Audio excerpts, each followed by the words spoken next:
Wong cilik. Yang pertama, saya tidak ingin menyenangkan semua yang hadir di sini kalau saya bicara, karena memang itu tipikal saya. Saya ingin memberikan solusi kepada adik-adik mahasiswa, anak-anakku semua, jangan terpengaruh dengan dirty food yang kemudian juga banyak diplesetkan menjadi dirty provokator. Ya, jadi saya ingin menjelaskan satu hal. Siapa yang salah dalam carut marut politik kita hari ini? Siapa yang bersalah? Jokowi. Salah. Partai politik lebih salah lagi. Partai politik yang menjadi akar permasalahan seluruh ya kericuhan yang ada di negeri ini. Kenapa? Pragmatis. Nggak ada yang nggak pragmatis. Semua partai politik korupsi. Betul nggak? Kita nggak usah tutup-tutupin itu. Golkar pernah nggak jadi oposisi? Nggak pernah. Di dalam terus kok. Maunya aman-aman aja. PDIP ini bagusnya jadi oposisi, dia bagus. Tapi ketika dia menang dia nggak bagus. Karena ketika dia karena ketika dia menang dia diam seperti kura-kura. Tapi ketika dia kalah baru dia menjadi betul-betul jadi wong cilik. Itu pendapat saya. Soal kecurangan-kecurangan yang ada yang tadi dikasih tahu Mbak Bibip dan lain sebagainya, hari ini di sini saya buka. Saya pelaku. Saya adalah caleg. Saya harus keluarkan uang sekian miliar untuk bisa duduk. Yang seperti Pak JK bilang tadi, betul. Tapi saya apresiasi sekali tadi Pak JK bilang kita bukan untuk menang-menangan. Kita mau cari solusi kan hari ini di sini. Bagaimana election kita ke depan ini harus lebih baik. Kan itu intinya. Kalau itu yang mau kita lakukan, perbaiki partai politik kita. Jangan pilih calon-calon anggota dewan yang dari oligarki politik. Jangan endorse pengusaha-pengusaha kotor untuk masuk di parlemen. Jangan endorse pelecehan seksual, pecandu narkoba, koruptor, masuk semua. Semua kenapa? Semua karena mengejar elektoral 4%. Siapapun yang bisa bawa kursi silakan masuk. Asal bisa bawa kursi, itu yang merusak Pak JK. Jadi jangan juga PDIP mau ngomong bahwa yang salah itu semua Jokowi. Enggak, kita semua salah. Saya sebagai orang partai politik, saya sebagai salah satu pimpinan di Nasdem, saya bilang partai politik yang paling salah. Yang mengendorse si Samsul siapa? Partai politik. Lah, yang ngendorse Samsul itu kan partai politik. Bapaknya senang-senang aja di endorse.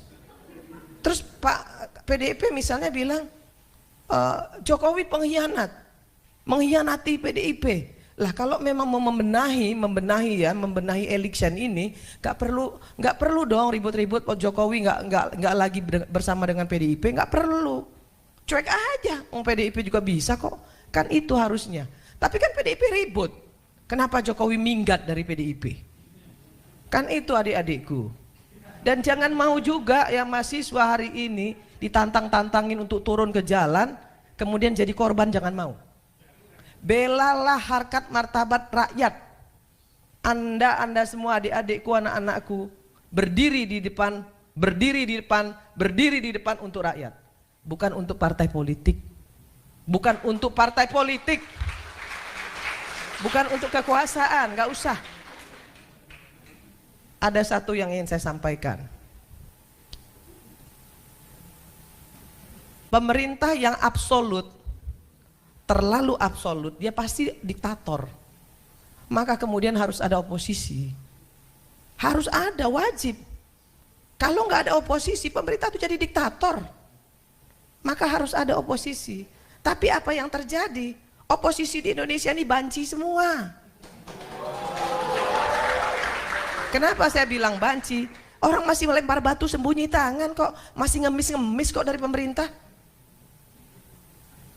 Banci. Jadi kalau kita sekarang mau mengatakan diri kita yang paling benar, no, nggak ada yang benar hari ini. Ayo kita beresin.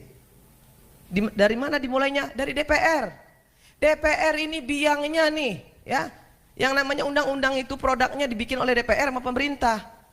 Bukan cuma pemerintah, DPR juga.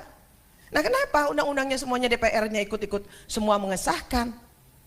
Bansos disahkan oleh PDIP, IKN disahkan oleh PDIP, dan seluruh partai koalisi ikut tanda tangan. Kok sekarang ribut-ribut? Kan nggak perlu. Apa yang harus kita lakukan anak-anakku semua? Kita benerin, ya. Jangan endorse partai politik tuh, jangan endorse lah. Nah beliau nih lo endorse, ya. Endorse Valina Sinka, Profesor Valina Sinka, endorse untuk menjadi anggota DPR.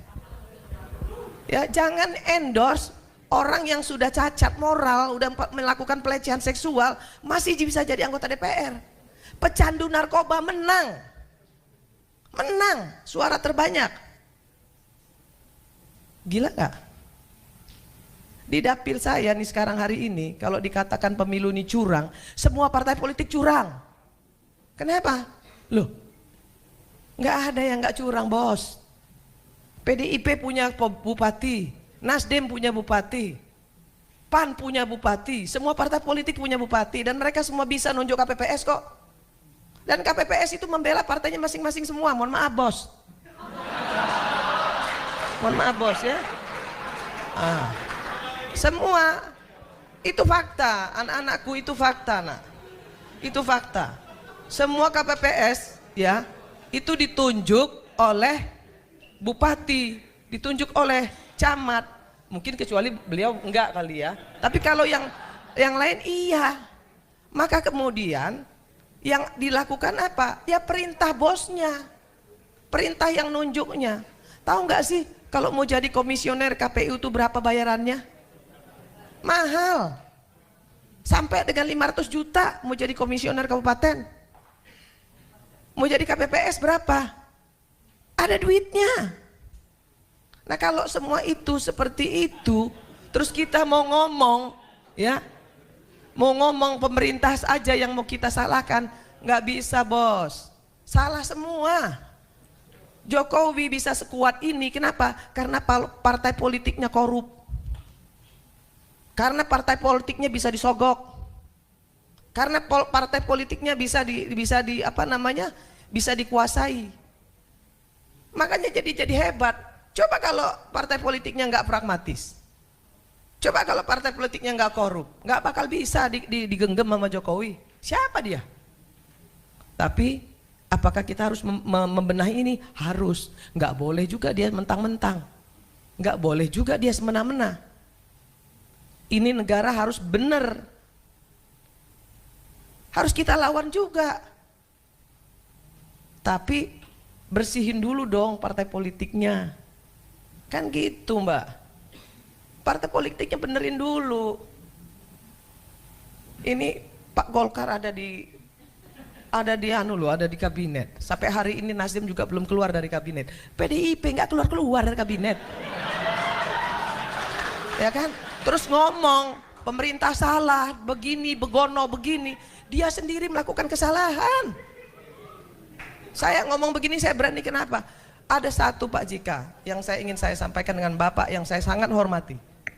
Kalau di DPR itu Pak JK, kalau mau nyolong diem, kalau nggak nyolong baru boleh ngomong, gitu Pak JK. Di DPR itu saya mendapatkan istilah itu.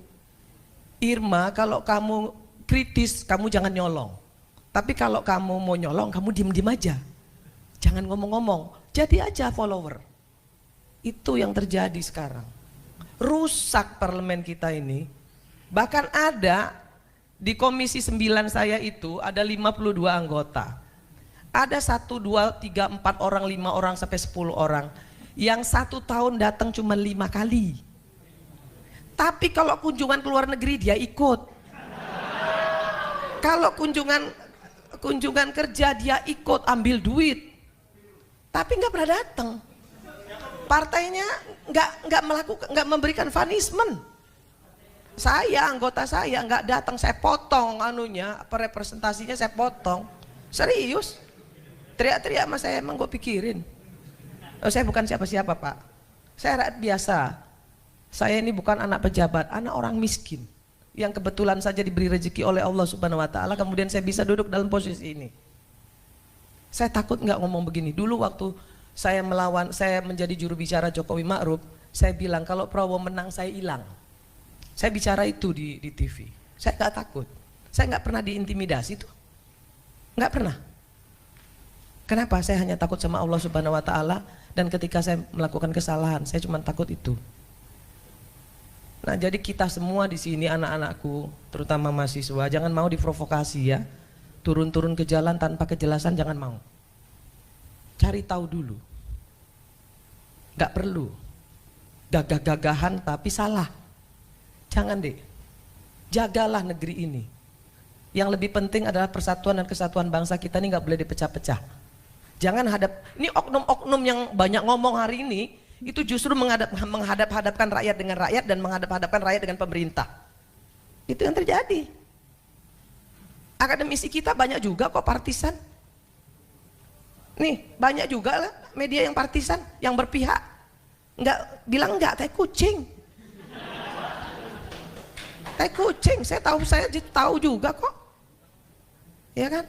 Jadi nggak usah bilang paling benar diri kita sendiri, nggak usah. Hari ini ayo kita benerin sama-sama. Jokowi salah, banyak salahnya, ayo kita benerin. Partai politik salah, ayo kita benerin.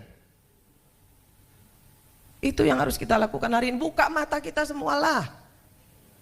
Jangan karena kita berpihak kemudian kita menyalahkan salah satu pihak, jangan. Kalau memang membenahi negeri ini, kalau memang negeri ini harus kita jaga, ayo kita jaga sama-sama. Nah, jadi Mbak, saya ingin sampaikan di sini bahwa kecurangan-kecurangan yang terjadi, yang diributin sekarang ini bukan hanya oleh pemerintah, tapi juga oleh partai-partai politik